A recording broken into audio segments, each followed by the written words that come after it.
Hi friends, मैं छोटलाल कुमार आप सबको स्मार्ट स्टडी 2.0 में हार्दिक स्वागत करते हैं। तो आज हम लोग इस वीडियो में class 12th Bihar board 100 marks जो इंग्लिश हैं उसका हम लोग सब्जेक्टिव प्रश्न देखेंगे जो बार बार एग्ज़ाम में पूछा गया है। अगर आप लोग पूरा किताब नहीं भी पढ़े हैं तो जो क्वेश्चन हम करवा दे रहे हैं उतना अगर आप याद कर लेते हैं तो इतना ही से आप लोग के 100 मार्क्स कंप्लीट हो जाएगा। यानी कि जो भी बुक से रिलेटेड क्वेश्चन आएगा उसको आप अटेंड कर सकते हैं। यह क्वेश्चन बहुत ज़्यादा इम्पोर्टेंट है। तो चलिए देखते हैं यहाँ 100 मार्क्स इंग्लिश का फर्स्ट प्रश्न। पहला क्वेश्चन है इस पर भी देखिए स्टार लगा दिए हैं। यहाँ जो भी प्रश्न होगा बहुत ज़्यादा इम्पोर्टेंट होगा। अगर आप याद कर लेते हैं यहाँ शॉर्ट क्वेश्चन में भी होगा, लेकिन लॉन्ग क्वेश्चन में भी आप लिख दीजिएगा तो नंबर मिल जाएगा। पहला क्वेश्चन है, how did our ancestor enjoy true home rule. यानी कि हमारे पूर्वजों ने, how did our ancestors enjoy true home rule, यानी कि हमारे पूर्वजों ने सच्चे होम रूल को आनंद कैसे उठाया। यानी कि इंडियन सिविलाइजेशन एंड कल्चर जो आप लोग के पार्ट हैं उसी से यह क्वेश्चन लिया गया है। तो how did our ancestors enjoy true home rule, यानी कि हमारे पूर्वजों ने होम रूल को कैसे आनंद उठाया।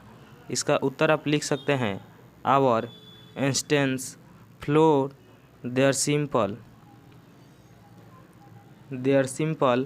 ओक्यूपेशन, यानी कि हमारे पूर्वज साधारण व्यवसाय को चालू रखे and lived independently thus they enjoy true home rule.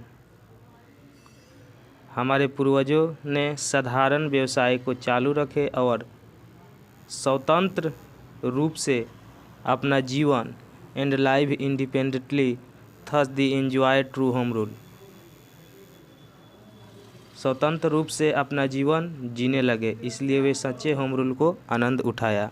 तो यह पहला क्वेश्चन था और बहुत ज़्यादा इम्पोर्टेंट यह क्वेश्चन है।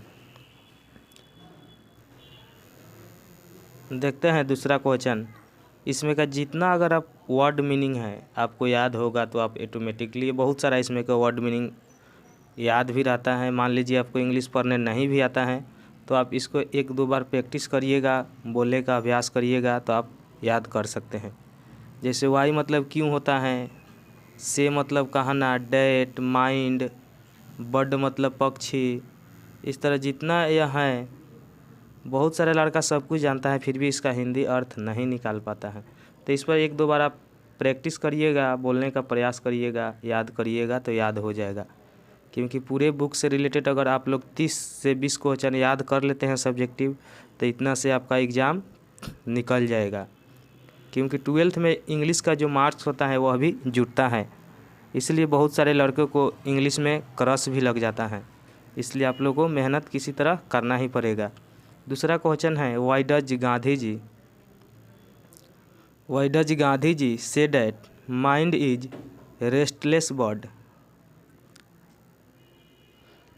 गांधी जी क्यों कहते हैं कि मन एक बेचैन पक्षी है। वाई डज गांधी जी से that mind is the restless bird, यानी कि गांधी जी क्यों कहते हैं कि मन एक बेचैन पक्षी है। What make the mind restless, और क्या है जो मन को बेचैन करती हैं। तो आप लोग समझ गए यह क्वेश्चन क्या कहना चाहता है कि गांधी जी क्यों कहते हैं कि मन एक बेचैन पक्षी है। वाई डज गांधी जी से that mind is a restless bird, यानी गांधी जी क्यों कहते हैं कि मन एक बेचैन पक्षी है। व्हाट मेक माइंड रेस्टलेस, और क्या है जो मन को बेचैन करती हैं। यह Indian civilisation and culture part से लिया गया है।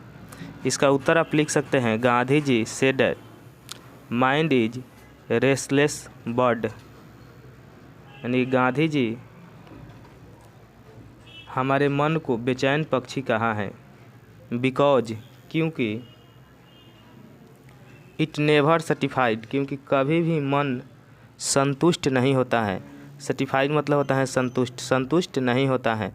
द मोर इट गेट्स, मन को जितना मिलता है, more its gets the more its want, मन उतना चाहता है। जैसे आपके पास आज साइकिल है तो आप चाहिएगा हमारे पास मोटरसाइकिल हो जाए, मोटरसाइकिल है तो कार हो जाए, कार हो गया तो उससे भी बड़ा कोई गाड़ी हो जाए। इस तरह मन जो है कभी भी संतुष्ट नहीं होता है, उसको जितना मिलता है वह उतना ही चाहता है।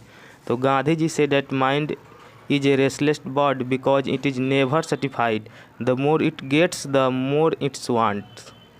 यानी गांधी जी मन को एक बेचैन पक्षी कहा है क्योंकि मन कभी भी संतुष्ट नहीं होता है, उसे जितना मिलता है वह उतना चाहता है। इसको आप लोग लिख कर एक दो बार प्रैक्टिस करिएगा, जो भी इसमें का मीनिंग है उसको याद कर लीजिएगा, तो ऑटोमेटिक यह क्वेश्चन आप लोग को याद हो जाएगा। यह क्वेश्चन बार बार पूछा जाता है क्योंकि इंग्लिश का क्वेश्चन बहुत सारा रहता है जो हमेशा रिपीट ही होता है। तीसरा क्वेश्चन है,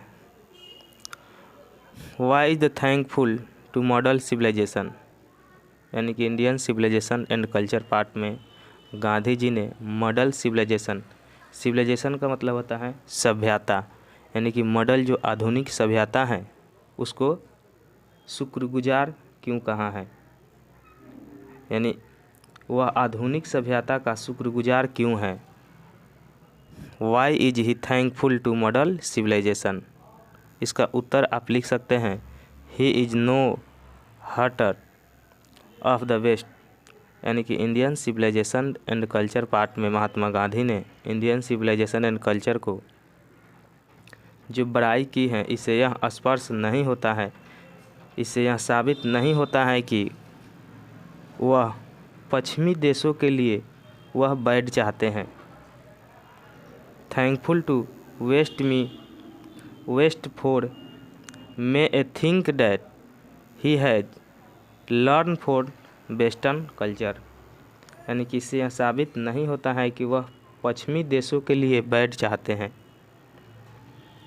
वह पश्चिमी देशों से बहुत कुछ सीखे हैं, इसलिए वह पश्चिमी देशों को थैंकफुल करना चाहते हैं मॉडल सिविलाइजेशन के लिए। He is the no hater of the west, he is thankful to west for many a thing that he has learn for western culture, यानी कि वेस्टर्न कल्चर से महात्मा गांधी ने बहुत कुछ सीखा है, इसलिए उसका भी बुरा वह नहीं चाहते हैं।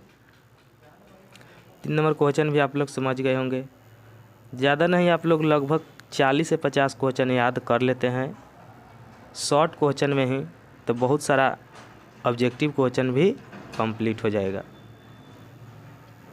4 नंबर क्वेश्चन देखते हैं। 4 नंबर क्वेश्चन है, how did our ancestors views largest city why were the certified, यानी 4 नंबर क्वेश्चन है कि हमारे पूर्वज बड़े शहर को कैसे देखते हैं, वे क्यों संतुष्ट थे, यानी कि वह गांव से ही क्यों संतुष्ट थे, और जो बड़े बड़े शहर थे उसको कैसे वो लोग देखते थे, उसके बारे में क्या सोचते थे। यानी कि how did the ancestor views largest city why were the certified, और अपने वह गांव से ही क्यों संतुष्ट थे। इसका उत्तर आप लिख सकते हैं, the know that gangs of thieves and robbers, यानी कि वे लोग जानते थे कि शहरों में थीप मतलब चोर, चोर और रबर मतलब डाकू होता है, चोर और डाकुओं का जो गैंग होता है, यानी कि शहरों में चोरों और डाकुओं का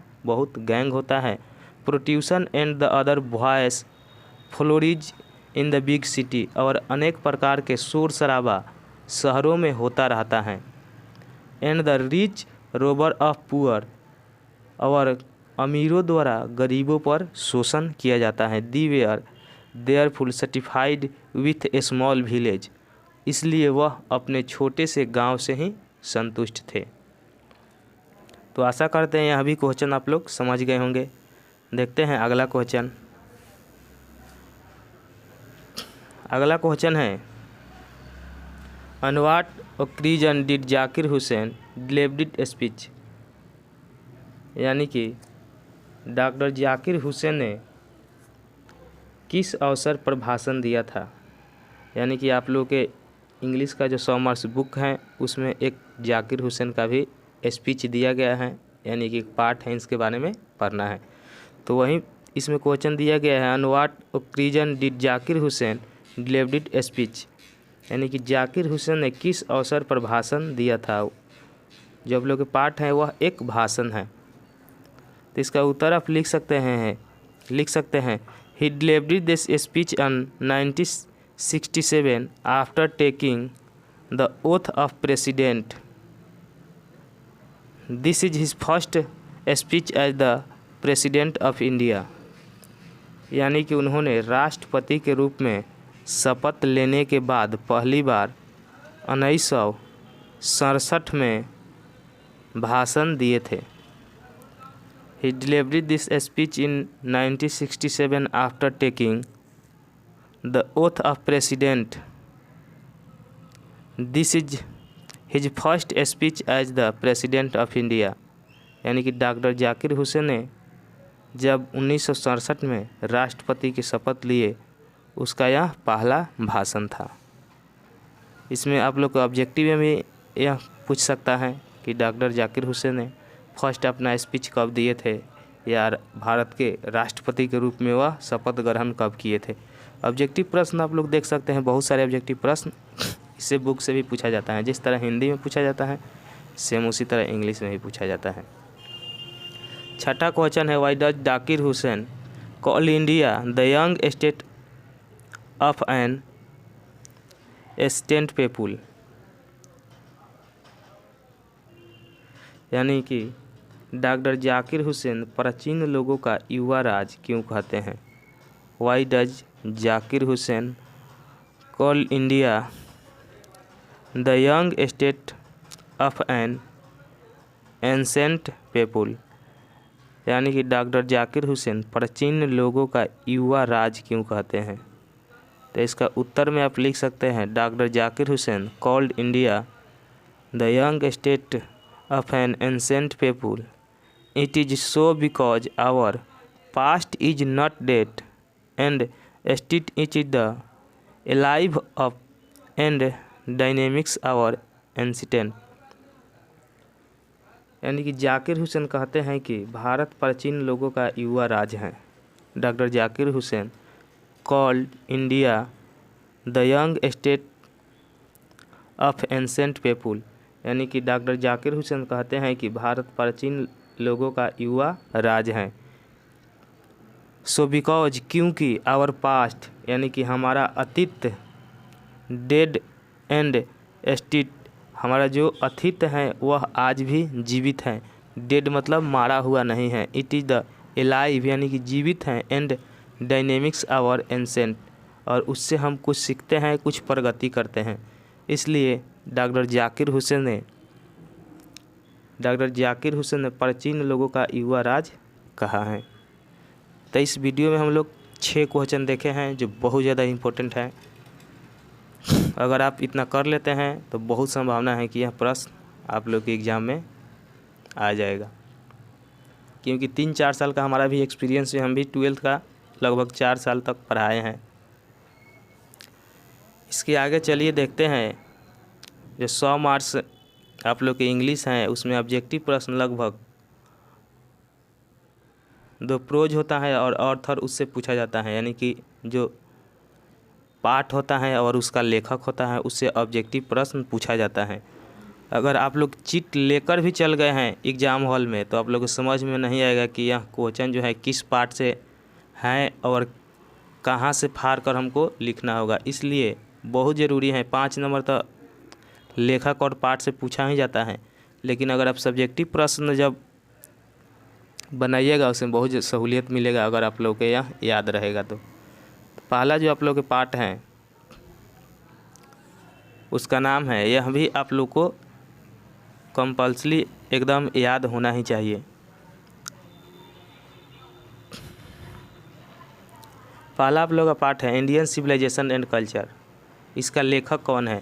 तो इस तरह जो है हम पाठ का नाम लिखे हैं और इधर लेखक का नाम लिखे हैं, इधर लेखक का नाम लिखे हैं। इसको आप लोग याद कर लीजिएगा, कॉपी में लिख लीजिएगा, 1-2 बार देखिएगा, याद हो जाएगा।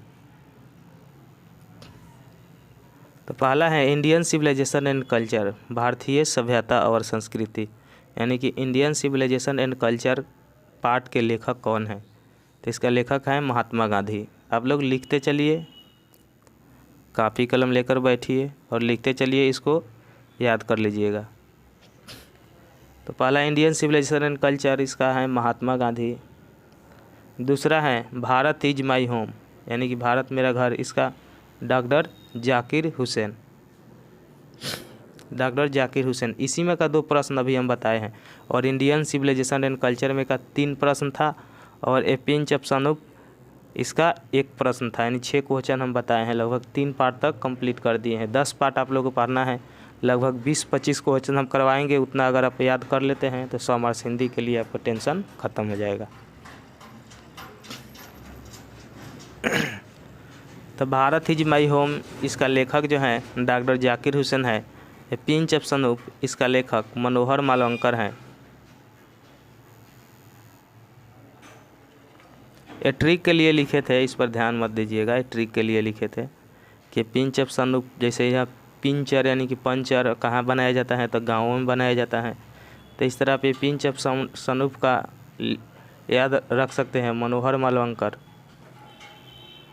आई हैव ए ड्रीम, यानी कि इसका लेखक कौन है। आई हैव ए ड्रीम के लेखक कौन है।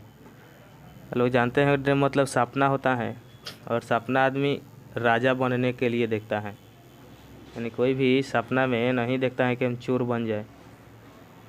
तो आई हैव ए ड्रीम यानी कि सपना, तो राजा बनने का। तो इसका लेखक है मार्टिन लूथर किंग। किंग मतलब क्या होता है, राजा होता है। तो इस तरह भी आप याद कर सकते हैं, इसी के लिए यह ट्रिक बनाए थे, लेकिन ट्रिक का कोई ज़रूरत नहीं है, आप मेहनत करिएगा थोड़ा सा याद हो जाएगा।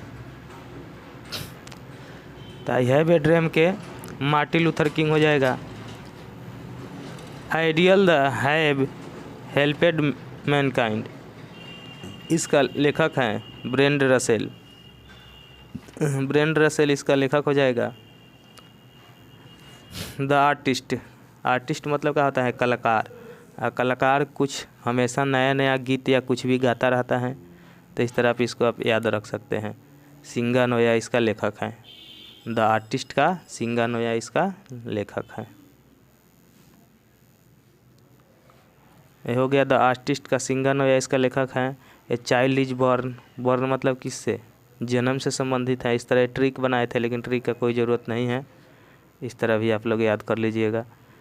ए child is born, Germaine Greer इसका लेखक हो जाएगा। How free is the press, how free is the press, Dorothy Sayers इसका लेखक हो जाएगा, Dorothy Sayers. The earth, earth मतलब पृथ्वी होता है। तो H.C. बेट्स इसका क्या हो जाएगा, लेखक हो जाएगा। यानी कि जो बल्ला होता है यानी बैट होता है, उसको अर्थ पर यानी कि ज़मीन पर रखा जाता है। इस तरह ट्रिक बनाए थे, लेकिन इसका कोई ज़रूरत नहीं है। द अर्थ का लेखक हो जाएगा H.E. Bates. Indian thaw of travellers eyes, इसका पल्स बाइक हो जाएगा, इसका लेखक। यानी इंडिया पहले था, वह क्या था, सोने की चिड़िया था, और पल्स मतलब क्या होता है, मोती। तो इस तरह इसको आप याद रख सकते हैं। आगे हैं इंडियन थॉट ट्रेवलेस आइज, इसका तो बताइए दिए हैं। ए मैरिज प्रपोजल, इस तरह ट्रिक था कि मैरिज में, यानी मैरिज मतलब क्या होता है, शादी, और शादी में बहुत सारे खर्चा होता है, यानी चेक की ज़रूरत होता है। तो एंटन चेक इसका लेखक हो जाएगा ए मैरिज प्रपोजल का। चलिए, तो इसमें का लेखक भी देख लिए हैं प्रपोज वाला का, और टेस्ट हम लोग लगा लेते हैं। इस तरह आप लोग के एग्जाम में क्वेश्चन पूछा जाएगा ऑब्जेक्टिव में। A pinch of snuff had written by, यानी कि ए पिंच ऑफ सनूप यानी कि इसका लेखक कौन है। तो पिंच ऑफ सनूप का लेखक है मनोहर मालवंकर। दूसरा है I have a dream has composed by, यानी कि आई हैव ए ड्रीम यानी कि सपना कैसे बनने के लिए देखा जाता है, तो राजा बनने के लिए। तो मार्टिन लूथर किंग इसका लेखक हो जाएगा।